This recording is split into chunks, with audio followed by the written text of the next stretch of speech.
ముసలోడితో పాటు ఆ పిల్లకు కూడా గొంతు తీయండి.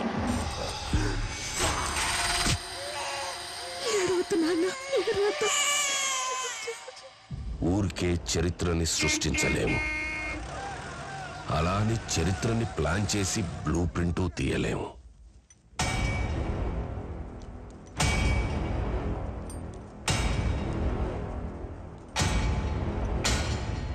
దానికి కావాల్సిందల్లా చిన్న నిప్పురవ. ఏంట్రా సుత్తి చేతిలో పట్టుకుని నిలబడ్డావు? పెట్టేసి పోరా. ఆ రోజు కార్చి చంటుకుంది.